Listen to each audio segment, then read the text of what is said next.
안녕하세요. 최하송 간사입니다. 오늘은 이사야 특강입니다.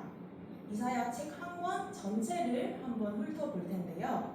전체적인 구조를 함께 파악하면서 내용을 이해해 보도록 하겠습니다. 먼저 이사야서를 쓴 이사야가 어떤 사람인지 먼저 알아보겠습니다. 이사야의 이름 뜻을 아시는 분 계신가요? 네, 이사야의 이름은 여호와는 구원이시다라는 의미를 가지고 있습니다. 이사야서의 전체 맥락에서 구원과 심판 이렇게 구원과 심판이 계속 반복되는데 이사야의 이름도 구원의 의미를 담고 있습니다. 이사야는 남유다에서 무려 4명의 왕이 통치하는 기간 동안 사역했습니다. 이사야 1장 1절을 함께 읽겠습니다. 시작!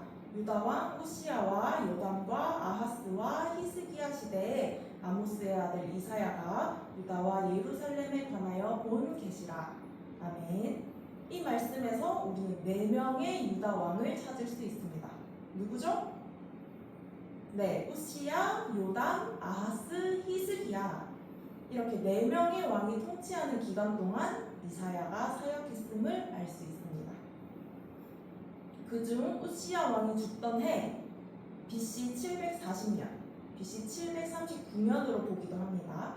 이때에 이사야는 부르심을 받았고 히스기야 왕의 통치 말년까지 약 50에서 60년간 사역했다고 봅니다.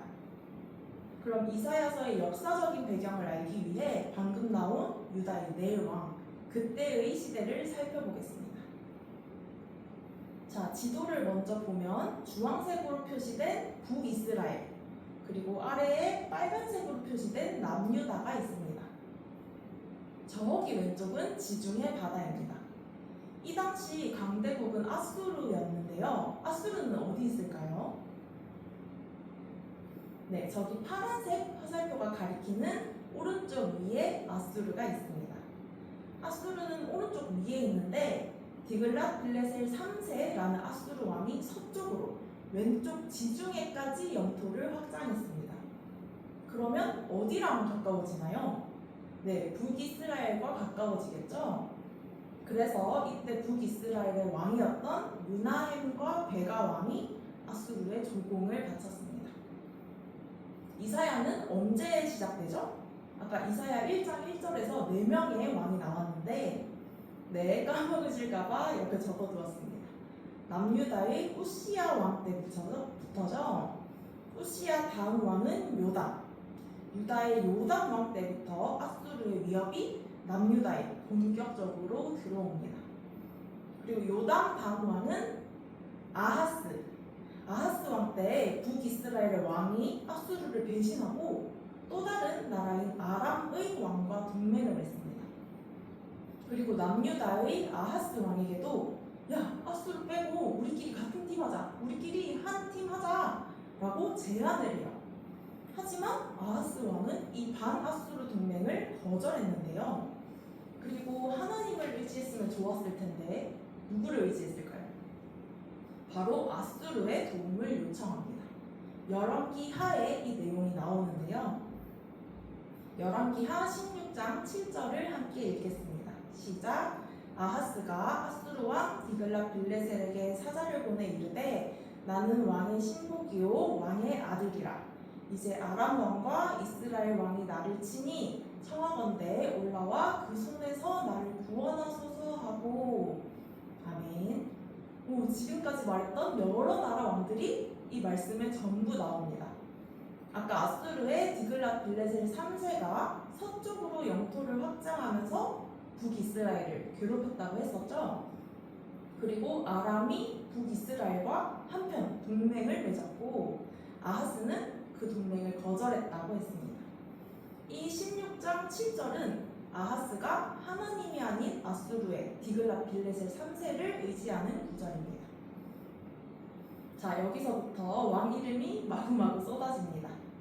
이사야 시대에 즉위했던 남유다와 아수르의 왕을 순서대로 적어놓은 것입니다. 여기 보면 아수르의 디글랏 빌레셀 3세, 다음 왕이 누구죠?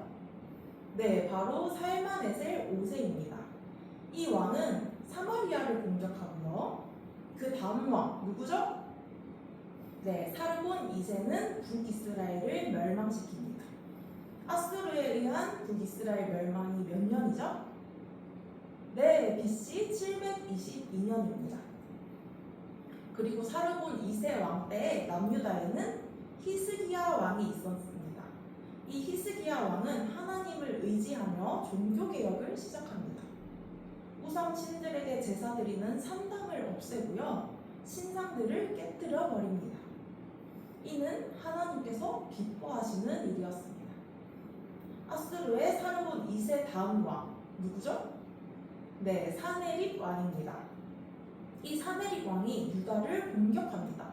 그러자 신실한 히스기야는 어떻게 반응했을까요? 열왕기하 18장 15에서 16절을 읽겠습니다. 시작. 히스기야가 이에 여호와의 성전과 왕궁 곳간에 있는 은을 다 주었고 또 그때 유다 왕 히스기야가 여호와의 성전 문의 금과 자기가 모든 기둥에 입힌 금을 벗겨 모두 아수르 왕에게 주었더라. 아멘. 히스기야는 곳간의 은도 모자라서 여호와의 성전에 있던 금까지 다 아수르에게 바칩니다. 근데 아수르는 유다를 또 공격하거든요. 그제서야 유다 왕 히스기야는 하나님께 회개 기도를 드리고 하나님께서 예루살렘을 구원해 주십니다. 여기서 조금 더 나가볼게요. 유다의 히스기야 다음 왕은 네, 므낫세 왕이죠. 성경에는 없지만 유대 전승에 의하면 이때 므낫세 왕이 이사야를 순교시켰다는 내용이 있습니다. 자, 지금까지 지도와 왕들을 보면서 이사야서의 배경을 한번 알아보았습니다. 이제 책으로 한번 들어가 보겠습니다. 이사야서의 청중은 유다와 예루살렘에 살고 있는 백성들입니다. 아까 봤던 지도에서 아래쪽 빨간색으로 표시된 부분이죠. 물론 북이스라엘과 주변 나라들에 대한 내용도 있지만 주요 청중은 남유다의 백성들입니다. 이사야서의 목적은 하나님이 주권자이시며 구원자이심을 선포하기 위함입니다. 그래서 이사야서에는 심판과 구원 이렇게 심판과 구원이 반복되어 나옵니다. 심판도 구원도 모두 하나님께서 하십니다. 이제 이사야 전체의 구성을 한번 알아보겠습니다. 이사야는 크게 두 개로 나눌 수 있는데요. 전에 저희 성경 파노라마를 할 때 이사야는 66장으로 구성되어 있고 이 66이라는 숫자를 보면 성경 66권을 떠올릴 수 있다고 했었죠. 그럼 이사야를 반으로 뚝 나눈다고 했을 때 이사야서의 전반부는 1장부터 몇 장까지일까요? 네, 1장부터 39장까지입니다. 그리고 40에서 66장이 후반부가 되겠죠. 이사야서의 전반부 1에서 39장은 심판을 주로 다루고 있습니다. 반면에 40에서 66장은 회복을 주로 다루고 있습니다. 물론 이사야 책 전체에서 심판과 구원이 계속해서 반복적으로 나온다는 것은 기억하고 계셔야 합니다. 구약 성경이 인간의 타락으로 시작되죠. 마치 이것처럼 이사야서도 죄에 대한 지적으로 시작됩니다. 이사야 1장 2절을 함께 읽겠습니다. 시작. 하늘이여 들으라, 땅이여 귀를 기울이라. 여호와께서 말씀하시기를 내가 자식을 양육하였거늘 그들이 나를 거역하였도다. 아멘. 하나님을 거역하는 죄에 대하여 말하고 있습니다. 그리고 신약 성경이 새하늘과 새 땅으로 끝나는 것처럼 이사야서의 마지막도 새하늘과 새 땅의 환상으로 끝이 납니다. 이사야서 66장 22절을 읽겠습니다. 시작. 내가 지을 새하늘과 새 땅이 내 앞에 항상 있는 것 같이 너희 자손과 너희 이름이 항상 있으리라. 여호와의 말이니라. 아멘. 이사야서에도 새하늘과 새 땅이 나오죠. 이런 이유로 이사야서를 신구약 성경의 축소판이라고 설명하기도 합니다. 이제 이렇게 반으로 나눴던 이사야를 더 작게 한번 쪼개보겠습니다. 먼저 이사야 1에서 5장 유다에 대한 심판입니다. 이사야는 조금 특이한 구조를 가지고 있는데요. 선지자의 소명이 1장에 나오지 않습니다.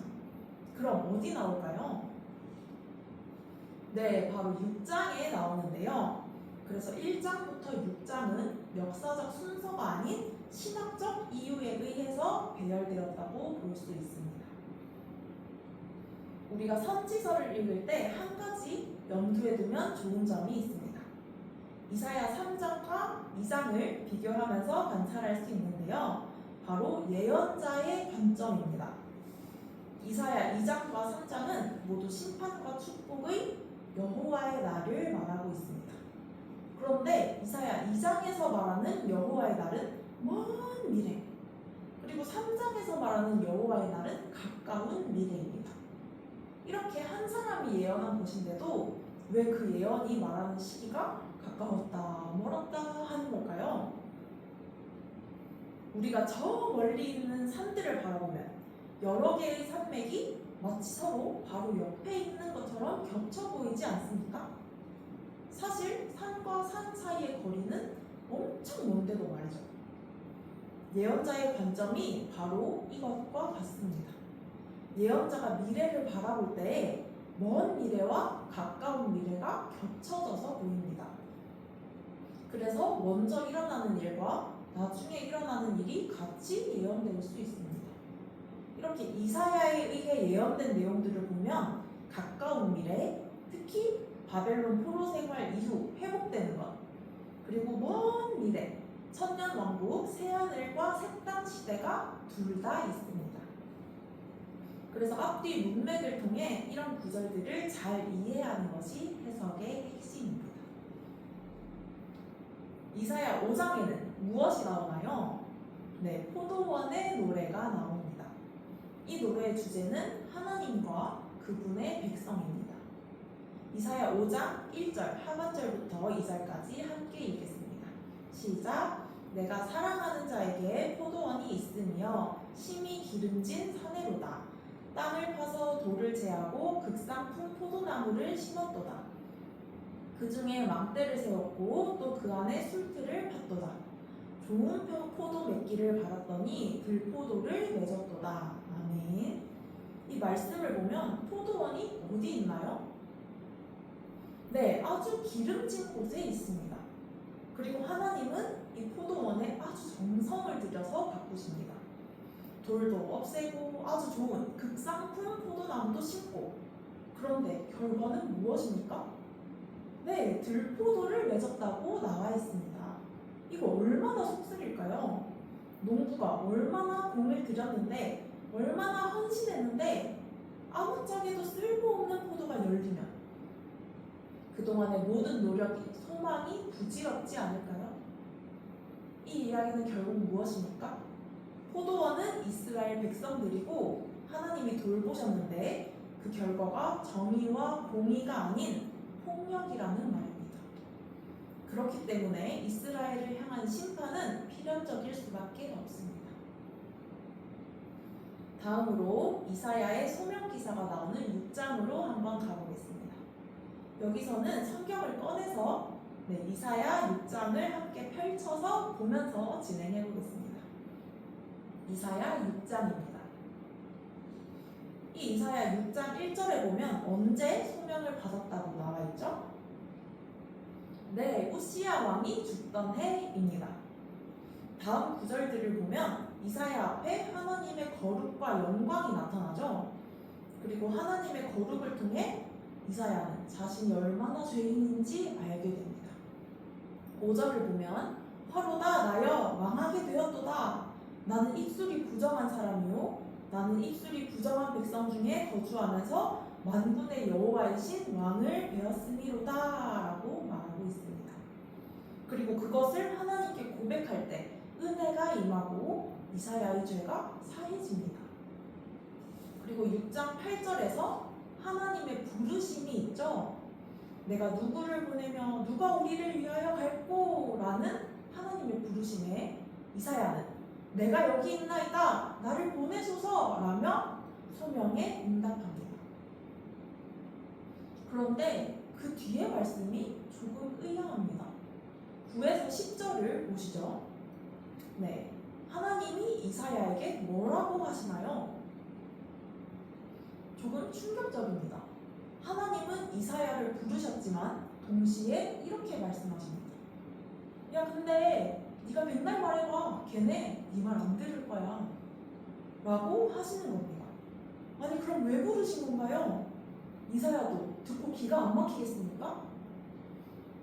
11절에서 묻죠. 주여, 언제까지 해야 하나요? 그러자 하나님께서 뭐라고 하시나요?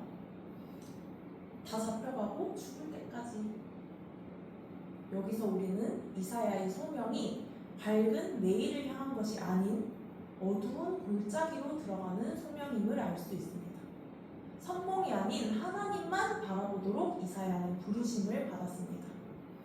6장 13절에서 볼 수 있듯이 이사야의 소명은 다 죽고 사라지고 태워진 후에 땅속에 남아있는 그루터기입니다.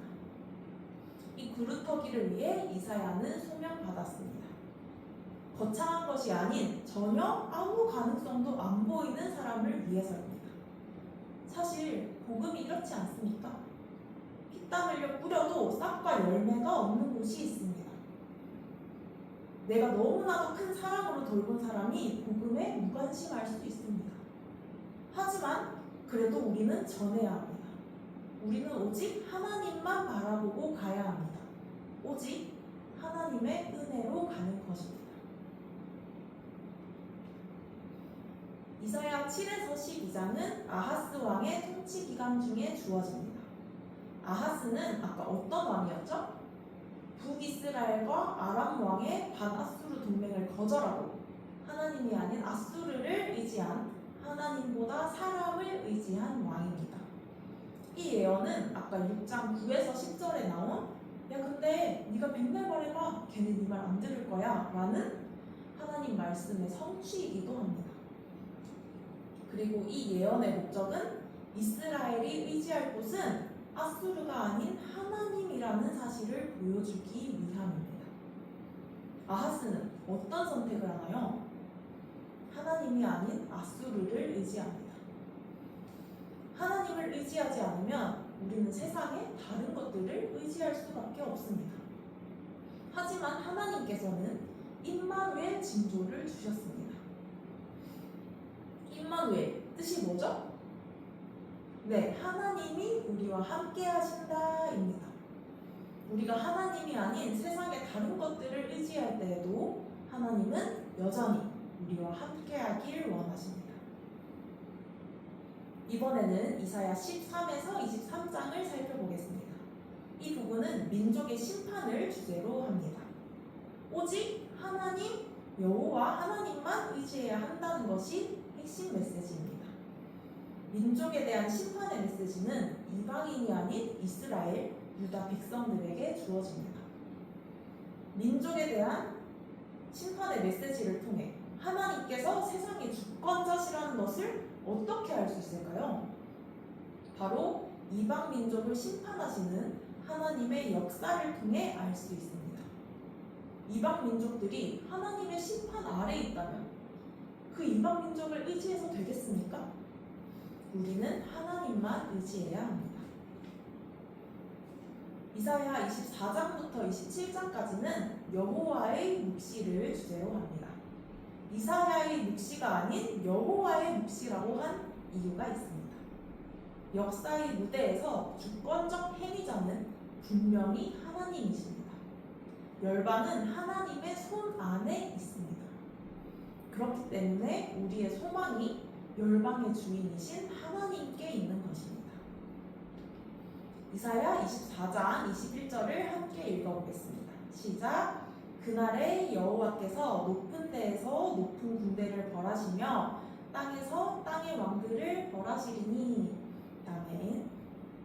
24장에서 이제 심판의 법정대 앞에 서는 것은 바벨론 등의 나라뿐 아니라 모든 열방, 온 땅 그 자체입니다.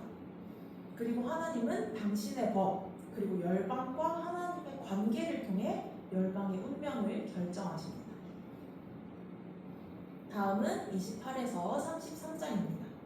여섯 경고와 참된 왕에 대한 부분입니다.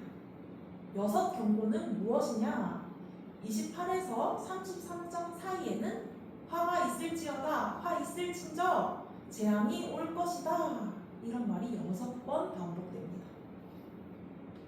그리고 이사야 33장 22절을 함께 읽어보겠습니다. 시작. 대저 여호와는 우리 재판장이시요 여호와는 우리에게 율법을 세우시니요 여호와는 우리의 왕이시니 그가 우리를 구원하실 것이니라. 아멘. 우리 재판장 되시고 율법을 세우시고 왕이시고 구원하시는 참된 왕, 진짜 왕이신 하나님을 말하고 있습니다. 이사야는 유다의 통치자들이 정치, 경제, 외교에 의지하지 않고 주님만 신뢰해야 한다는 것을 전합니다. 왜냐하면 바로 하나님이 참된 왕이시기 때문입니다. 우리는 계속 질문해야 합니다. 누가 왕인가? 내 인생의 주인은 누구인가요? 내 인생이 내 것인가요? 내가 왕이고 내가 주인이라면 우리는 불안할 수밖에 없습니다. 우리는 나보다 나를 더 잘 아시고 나보다 나를 더 위하시는 하나님을 의지해야 안전할 수 있습니다. 이사야 34에서 35장은 지금까지의 요약입니다. 세상을 믿었을 때와 하나님을 믿었을 때 각각의 결과를 말합니다. 이사야 34장 2절을 함께 읽겠습니다. 시작.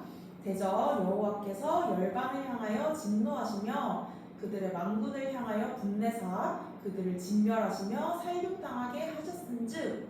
아멘. 이 34장 2절을 보면 열방을 향한 하나님의 진노의 선포를 볼 수 있습니다. 이 땅의 범죄는 모두 하나님에 대한 범죄입니다.